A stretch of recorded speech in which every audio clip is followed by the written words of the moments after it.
नमस्कार। आप सभी का बहुत बहुत स्वागत है आपके अपने चैनल एस्ट्रो विद किरण में। आज हम अपने वीडियो द्वारा नए मकान के लिए कुछ वास्तु टिप्स बताएंगे, जिन्हें अपनाकर आप अपने सपनों के घर को और भी प्रभावशाली बना सकते हैं। हर इंसान का एक सपना होता है कि उसका खुद का घर हो, जिसमें वह सुख और शांति पूर्वक रह सके। कई बार घर तो बन जाता है, लेकिन उसमें सुख और शांति इंसान को नहीं मिल पाती।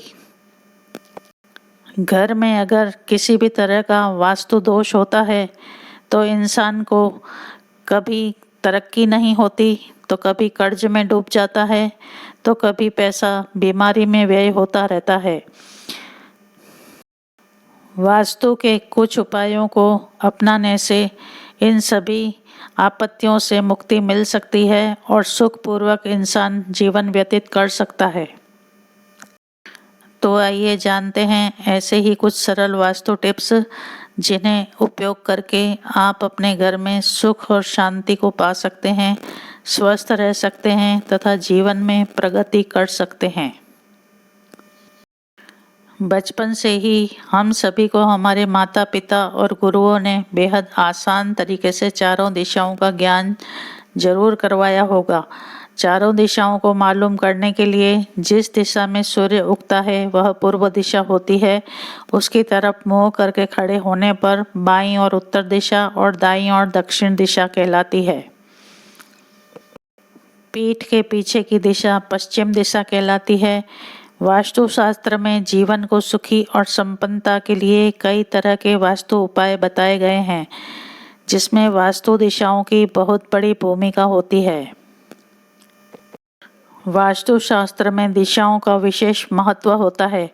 प्रत्येक दिशा में सकारात्मक और नकारात्मक दोनों तरह की ऊर्जाएं होती हैं। जहां पर दो दिशाएं आपस में मिलती हैं, वह कोण बहुत ही मायने रखता है।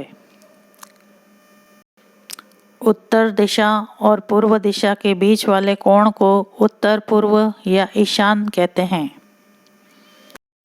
पूर्व दिशा और दक्षिण दिशा के बीच वाले कोण को दक्षिण पूर्व या आग्नेय कहते हैं। दक्षिण दिशा और पश्चिम दिशा के बीच वाले कोण को दक्षिण पश्चिम या नैऋत्य दिशा कहते हैं। पश्चिम दिशा और उत्तर दिशा के बीच के कोण को उत्तर पश्चिम या वायव्य कोण कहते हैं। सभी दिशाओं के बीच के स्थान को ब्रह्म स्थल कहा जाता है। तो ये थी वास्तु की प्रमुख 8 दिशाएं और ब्रह्म स्थल, जिसका विस्तार से हमने वर्णन किया। वास्तु में ज़्यादातर सभी दिशाओं का कुछ न कुछ महत्व होता है। अब चलते हैं वास्तु टिप्स की तरफ। सीढ़ी के नीचे पूजा घर नहीं बनाना चाहिए। जब भी आप घर बनाते हैं तो इस बात का विशेष ध्यान रखा जाना चाहिए, क्योंकि घर में सबसे महत्व का स्थान पूजा घर होता है, वह सीढ़ी के नीचे नहीं आना चाहिए। दूसरी हमारी टिप्स नोट कर लें। पूजा घर से सटा हुआ या पूजा घर के ऊपर या नीचे शौचालय नहीं होना चाहिए। जब भी आप घर का नक्शा बनवाएं तब इस बात का विशेष ध्यान रखें। अब तीसरी टिप्स की तरफ चलते हैं। पूजा घर में प्रतिमा स्थापित नहीं करनी चाहिए, क्योंकि घर में प्राण प्रतिष्ठित मूर्ति का ध्यान उस तरह से नहीं रखा जा सकता जैसा कि रखा जाना चाहिए। अतः छोटी मूर्तियां और चित्र ही पूजा घर में लगाने चाहिए। आइए अब चौथी टिप्स नोट कर लेते हैं। फटे हुए चित्र या खंडित मूर्ति पूजा घर में बिल्कुल नहीं होनी चाहिए। अगर आपके पास कोई भी फटे हुए चित्र या खंडित मूर्ति है तो उसका जल में विसर्जन कर दीजिए और उसके स्थान पर नई मूर्ति या नए चित्र लगा लीजिए। पांचवी टिप्स, पूजा घर और रसोई या बेडरूम एक ही कमरे में नहीं होना चाहिए।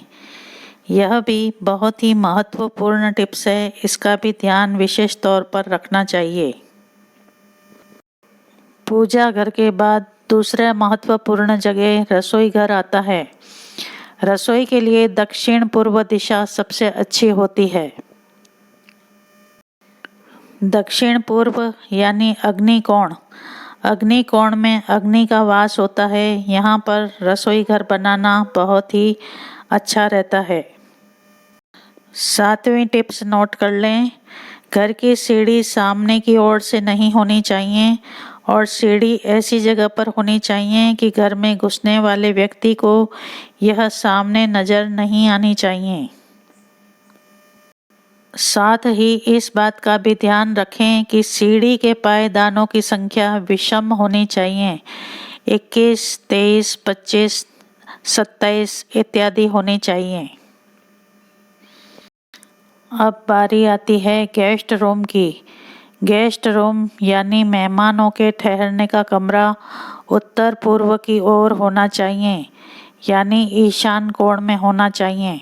अगर उत्तर पूर्व में कमरा बनाना संभव न हो तो उत्तर पश्चिम दिशा दूसरा सर्वश्रेष्ठ विकल्प है, यानी वायव्य दिशा में होना चाहिए। तो ये थी 9 वास्तु टिप्स जिन्हें आप अपने नए घर में अपना कर घर को और भी सुंदर और प्रभावशाली बना सकते हैं। आपने अभी तक मेरे चैनल को सब्सक्राइब ना किया हो तो सब्सक्राइब ज़रूर करें और अपने मित्रों और परिवार के लोगों को इस वीडियो को शेयर भी ज़रूर करें। आप सभी के सुख, शांति और अच्छे स्वास्थ्य की ढेर सारी शुभकामनाओं के साथ बहुत बहुत नमस्कार।